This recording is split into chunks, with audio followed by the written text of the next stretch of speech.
방송인이 자신의 개인의 삶을 살고 싶다고 이야기하는 것에 대해서 너무 많은 것을 기대한다라고 이야기하곤 합니다. 그러나 사람은 누구나 사생활이 있는 것이고 그 사생활을 자신이 어떻게 쓰는지에 대해서는 전적으로 그 사람 개인의 자유이며 책임입니다. 처벌을 받을 만한 행동을 했다면 그에 따른 처벌을 받으면 그만이고 그 외의 것에 대해서는 타인이 굳이 신경 쓸 필요가 없다라는 것입니다.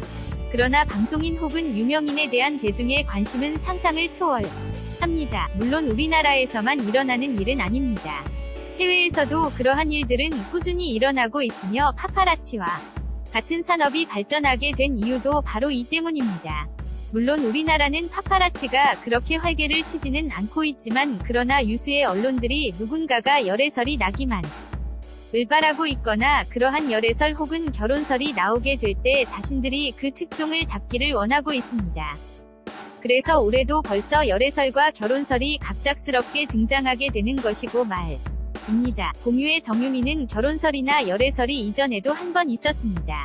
그러나 그때에는 흐지부지되었었는데 이번에는 모 호텔 관계자 혹은 사칭한 사람이 둘의 결혼과 관련된 정보를 유출하였다라고 알려졌고 그로 인해서 다시금 결혼설이 새해 벽두부터 퍼지기 시작한 것입니다.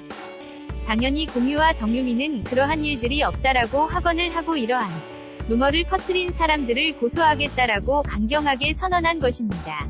그렇게 하지 않으면 캥기는 것이 있느냐라는 말이 나올 것이 분명하니 말입니다. 그러한 가운데 공유진은 자신의 SNS에서 공유하자 씨는 왜 열애설이 나지 않느냐라고 말을 올리고 그러한 그녀의 발언에 소속사 사장은 인사말을 하는 것으로 그들의 대화는 끝이 납니다.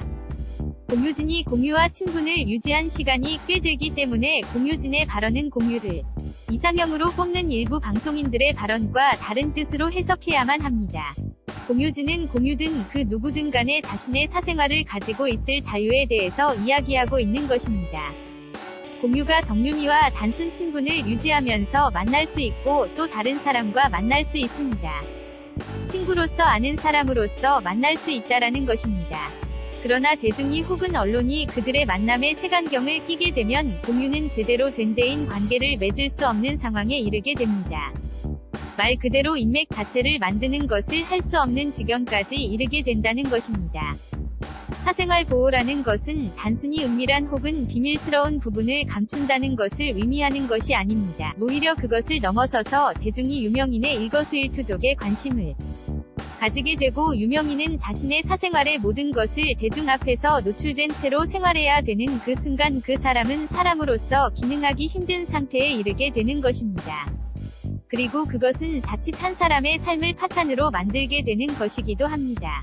공유가 누구를 만나든 그가 나중에 자신의 상황을 이야기하기 전까지는 그대로 놔두는 것이 공유를 위해서 필요한 일이라고 생각합니다. 유명인의 사생활은 알 권리와 상관이 없습니다. 되도 않는 것에 알 권리를 집어넣지 않았으면 좋겠습니다. 공유진은 공유가 친분을 유지하고 있는 자신을 만나든 정유미를 만나든 혹은 그 누구를 만나든 간에 그는 자유가 있으며 그 자유를 만끽하며 살 권리가 있다는 것을 말하고 싶은 것입니다. 그리고 또한 정말 나중에 공유가 누군가를 만나 그 사람과 결혼하고 싶다면 그때 공유가 스스로 말할 것입니다. 결혼하고 싶다라고 말입니다. 진정한 팬이라면 그냥 그가 말할 때까지 기다려주는 것이 맞다고 봅니다.